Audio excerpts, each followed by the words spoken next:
Hey there mga my loves, Libra! Thank you so much for always staying here with me in this channel, babes. So, ating aalamin ngayon no, is kung ano itong mga pagbabago at mga biyaya na paparating sa inyo. So, that's what we're gonna find out no, for today's reading. So, yun nga, before we start, let me just greet muna ang lahat ng hi and hello there everyone, pati sa mga new subscribers. Ako po si Yan, welcome tuloy. At sa mga returning viewers, thank you sa inyong walang sawang suporta. At kung hindi nyo pa alam, meron pa po tayong isa pang channel. Ang link po niyan is nasa ating description box, no? Kaya kung interesado kayo na malaman, no, at kung interesado kayo na makapanood din ng mga timeless readings no, sa channel na yan, then you can check out no, yung link na nandyan sa ating description box.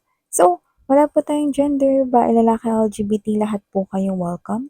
Pwede nyo rin pong i-flip yung roles kung gusto ninyo, no? At welcome din ang cross-watchers ni Libra. So, what are we waiting for? Let's get into your reading.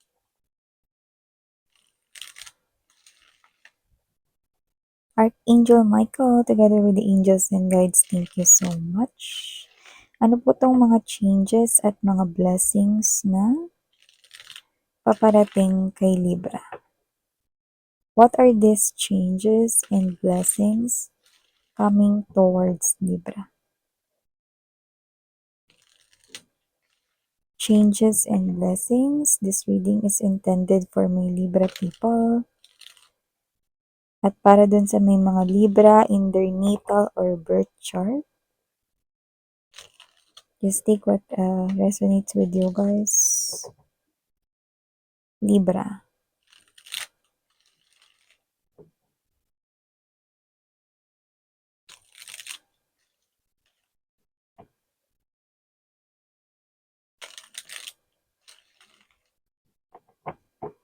Okay, let's go ahead and check these messages for you, Libra.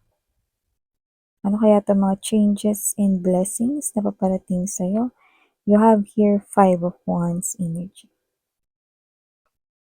Present din, 9 of Swords. Nandito din, Emperor's energy. 6 of Wands. 2 of Cups. Queen of Cups. Bottom of the deck, 8 of Swords. 3 of Swords. Bago ba yung ginagalawan na workplace or baka bago kayo sa isang kumpanya or newly hired kayo or nag-a-adjust pa kayo or nag-a-adapt pa kayo sa inyong working environment?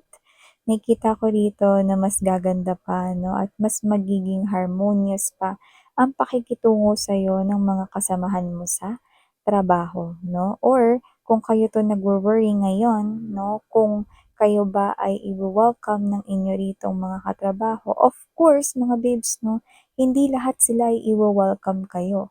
Pero nakikita ko rito na kumpara sa workplace mo, no, na inalisan mo or aalisan mo pa lamang, no, itong lilipatan mo or nilipatan mo ritong trabaho ay mas marami ka ritong ma-gain na mga friends, no, and less bullies rin dito at less bashers, no? So, ibig sabihin, no, kung ang reason kung ba't ka umalis sa previous mong trabaho ay dahil mga mahirap pakitunguhan at walang pakikisama ang ilan mong mga katrabaho doon, wow, wow, wow, dito sa bago mong trabaho nakakaramdam tayo ng peace and calmness. Kaya naman, mas makakapag-work ka ng maayos at makakapagtrabaho ka ng maayos. So, yan ang iispatan mo na changes at blessing na rin, no?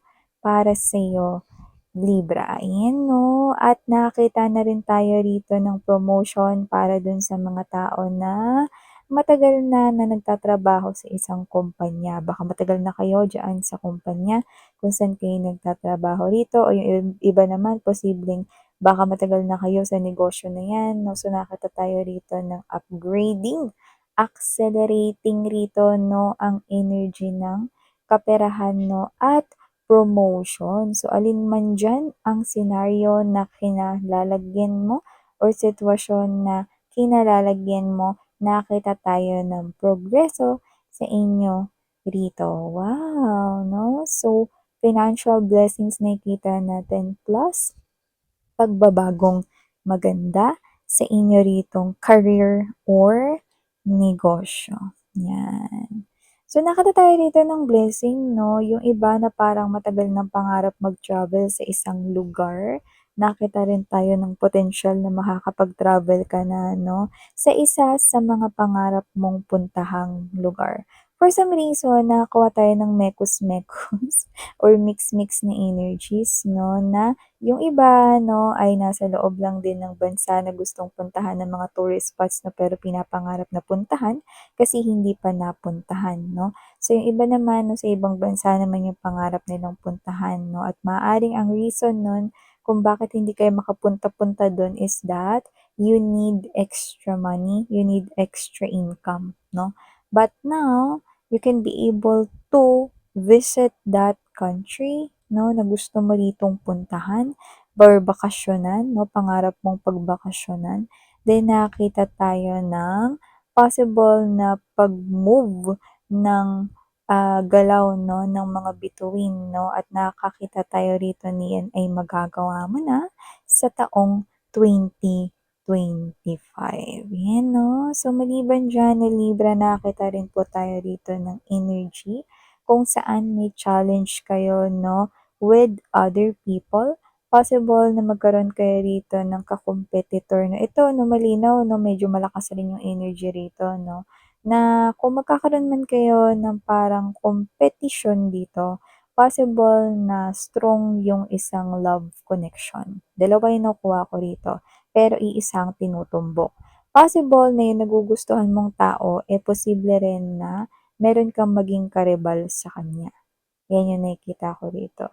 So either, 'pag may pagpipilian dito yung taong gusto mo 'no, at nakikita ko rito na huwag kang mag-alala kasi ikaw ang magwawagi. Basta 'wag mo lang dito na pabayaan ang koneksyon 'no, huwag kang matatakot or masisindak sa iyong kakumpitensya 'no. Kasi nakikita ko na ang tagumpay ay sa'yo.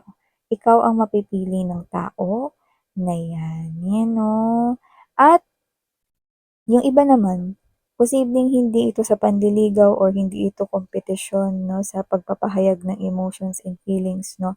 Pero maaaring yung iba naman dito 'no, ang nangyayari or ang mangyayari is isa itong klase ng challenge 'no, na nasa loob na kayo ng isang relationship, pero meron ditong nagbabalik na ex 'no, ex ng iyong person 'no, at nakikita ko rito na posibleng nagkakaroon siya ng confusion 'no, at posible nga na may remaining feelings pa siya for his or her ex 'no. You might be worried right now 'no, and that might be your challenge, but do not give up, do not lose hope, kasi nakikita ko kayo rito 'no, na hindi kayo iiwan ng person na 'yan. Although confused siya ngayon, although may remaining feelings pa siya for his or her ex, 'yan. So, maliban diyan, nakita rin tayo rito ng energy mga babes 'no, na meron ditong energy na posibleng meron ditong isang mature, okey, or someone na with high honor, mataas yung posisyon sa pinagtatrabahuhan niya o baka siya may-ari nun, o baka CEO siya ron 'no. Nakita tayo rito na yung iba lumalabas ito na new love ninyo. So, possible na may new love na paparating sa inyo, and that is one of the changes in your love life 'no. So, nakita tayo rito ng energy na possible na yes, baka mukha lang siyang mature pero hindi naman nagkakala yung inyong edad. Pero maaaring this is also maturity sa kanyang pag-handle ng lahat ng situations in all of his or her areas ng kanyang buhay, 'no? Tsaka nakikita ko na ito ay successful na in a way, at ito ay posibleng successful siya in terms of financial, 'yan 'no. So in short, 'pag financial walang problema yung tao na yun at mai-inlove siya sa isang tulad mo. Because this guy, this woman right here, LGBTQs of course, welcome din kayo, will find you as someone who is very maalaga and never niya mga babes 'no, na-experience pa yun. Yung iba itong sunod kong babanggitin 'no, hindi magre-resonate sa lahat 'no. Yung iba kaya sila ganyan, kasi posibleng, sila ay walang kinalakihan na nanay 'no, or puwedeng yung kanila rito 'no, na nanay is nawalay sa kanila nung maliit pa sila. May iba posibleng baka sila ay inadopt before, or yung iba naman is posibleng passed away yung kanilang mom noon 'no, nung maliit pa sila 'no. Yan, mensahe na yan hindi yan for everybody, okey? Just take how this resonates 'no. Pero parang sila ito na gusto nila yung pakiramdam ng inaalagaan sila, na may nagke-care sa kanila 'no, yan. Yung iba doesn't have to be na nawalan sila rito ng parent or whatever ha. Puwedeng sila kasi 'to na posibleng hindi nila naranasan yung gano'n 'no, na inaalagaan 'no. Maaaring maaga silang bumukod 'no, sa kanilang house na may gano'ng klase ng energy. At ikaw yung makakapag-provide nun 'no, yung pag-aalaga, yung care 'no, na yun pala yung kulang sa kanya, nalaman niya at malalaman niya 'pag nakilala ka na niya. So this is a person here 'no, na lumalabas bilang brand new guy and brand new woman sa iba sa inyo. Pero yung iba posibleng this person here is kilala niyo na, pero hindi mo alam na lonely pala yung mundo niya just because walang nag-aalaga sa kanya. Yan. So, minsan hindi naman ako magiging caregiver diyan or ano 'no, nurse 'no, hindi naman mga babes 'no. Ang ibig niya sabihin dun sa pag-aalaga yung may nagke-care, yung kain ka na, wag kang magpapagutom, "Uy, bakit yan yung pagkain na kinakain mo, hindi yan healthy, ito, kainin mo. Simula ngayon ito na kakainin mo, Yan oh, gano'n. Gano'ng klase ng pag-aalaga, 'yan. Isa pa sa nakikita ko rito para sa'yo Libra 'no, is nakakita rin ako rito na posibleng may challenge dito sa friendship mo with someone. So, nakikita ko rito na posibleng actually problema niya naman 'yun, pero maaaring baka ka magalit dito kasi ikaw ito na sinasabi niya lahat sa'yo, but this time parang meron siya ritong hindi sinabi. Although labas ka dun, 'di mo naman problema yun, pero ayaw mo kasi yung energy na naglilihim siya sa'yo lalo na sa sarili niyang problema. Kasi kung sino man 'tong friend mo na 'to parang medyo mabilis lie down yung energy niya, mabilis siyang ma-feel down, ma-feel sad 'no, baka may history rin siya ng depression at anxiety. So, ayaw mo ng gano'n, okey? So, medyo hirap pa rin kasi yung friend mo na mag-open up kahit na close kayo. So, maaaring mainis ka sa kanya rito or magalit ka, may gano'ng klase ng energy 'no. But this is something here na nakikita ko na tampo lang naman, kasi para mo na rin siya ritong kapatid yung turing mo sa kanya, So, ayaw mo naman talaga siya rito na alisin sa life mo, pero as much as possible naiinis ka pa rin 'no, dun sa fact na hindi niya ino-open ito sa'yo 'no. Ayaw mo kasing mag-bottle up ito sa loob niya 'no, kasi alam mo na meron siyang depression or may history siya na mabilis siyang ma-feel down, 'yan. So, parang, "Sabihin mo sa'kin lahat." Gano'n yung energy mo. Tutulungan kita, you know. Ibigay mo sa'kin lahat, wag mong isipin na pabigat ka sa'kin or wag mong isipin na yung problema mo is nagdadala ng stress sa'kin, 'yan, oo. Gano'n yung nakikita kong energy na i-embodies mo dito. But this is just a challenge sa inyong friendship, okey? So, maliban diyan na may lumalabas rito pero feeling ko hindi mo 'to challenge. Pero challenge 'to nitong person na 'to. This person right here feels like wala siyang control sa'yo, okey?